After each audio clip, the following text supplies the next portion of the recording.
Good morning.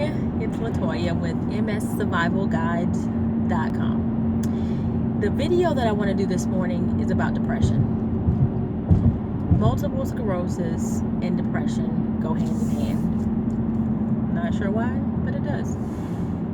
I've noticed that one of the biggest symptoms, other than fatigue, which I'll do a video about that probably next, is depression.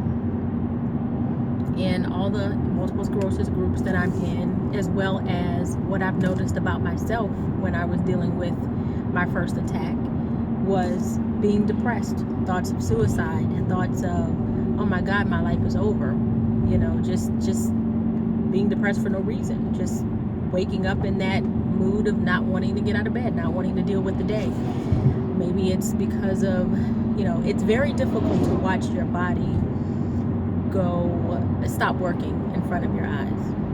That's pretty much what happened. I woke up one day and I had very little control of the left side of my body. And as a single mom, I didn't know that it was going to get better. So I started thinking, you know what, maybe, I don't want to live the rest of my life like this. The fear of not knowing what's going to happen from day to day, not knowing what's going to work when I wake up the next day. These were all feelings that I had with my initial diagnosis. But today I'm here to tell you that it does get better. And there are things you can do about it naturally. What I want everyone to do, if you're watching this video, think about what was going on in your life the day that you were, around the time that you were diagnosed. For me, I had just purchased a home, in which I was a little concerned about finances. The relationship that I was in was failing at the time, so I expected dual income and marriage, and those things didn't happen. So my whole life was crumbling as far as I was concerned at that point. The second part was I lost my mom. The third thing was I was a single parent. The fourth thing was I was launching a new business, and I still had a full-time job. So I was worried about my life in general. I wasn't happy with where I was, and I felt stuck. All of these things happened within a 5-month period. That's a lot on the body. Think about it. Your body is in that fight or flight state for an extended period of time. Anytime that happens, you're gonna get sick in some form or fashion. I always tell people, watch your stress. After a multiple sclerosis diagnosis, you cannot be stressed.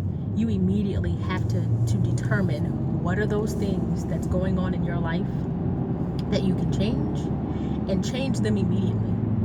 If you can't change it, you need to remove yourself.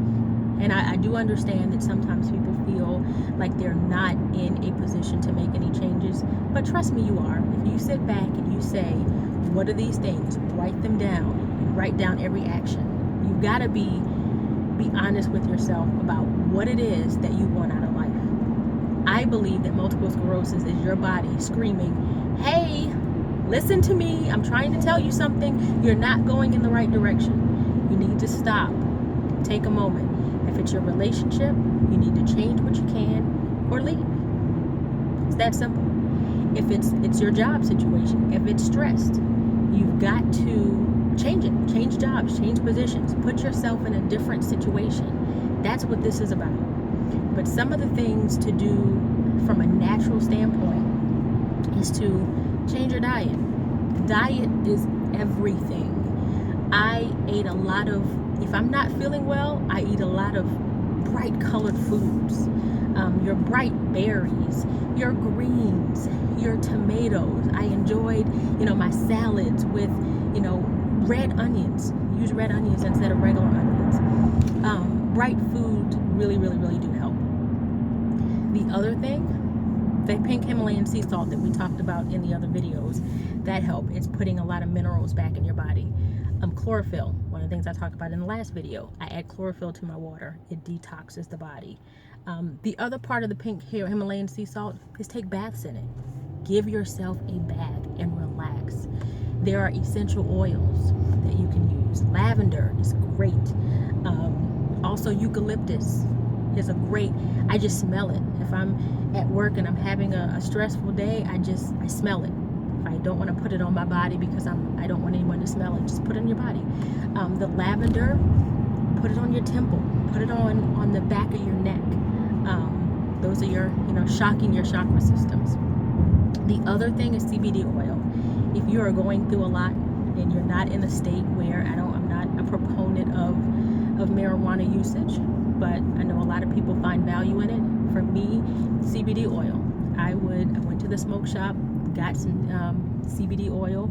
As a matter of fact, there's a link to a great CBD oil on my website, mssurvivalguides.com. So you can go there and just order it straight from the website.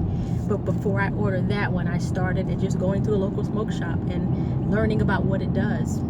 And I would just put a drop under my tongue. And you can carry that with you throughout the day. Definitely before bedtime. It helps to relax the body.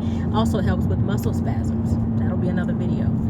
The other thing that you can do that I wanted to talk about, apple cider vinegar worked for me as well.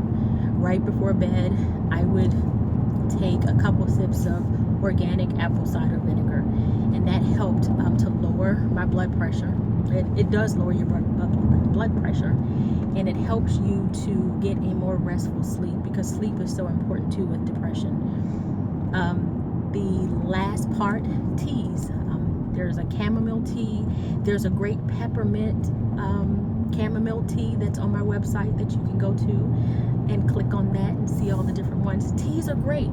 For me, I don't use teas as much unless I'm boiling it and putting it in my smoothies in the mornings, because for me, I don't like tea without sugar. So because we are replacing sugars and you're using a natural honey now, or you're using stevia, I don't like those things in my tea. So I just choose to boil it and put it in my smoothie. For me, the apple cider vinegar and the CBD oil works as far as a bedtime regimen. So I hope this video helps you to deal with your depression and help you to start feeling better soon. Once again, visit my website, www.mssurvivalguides.com.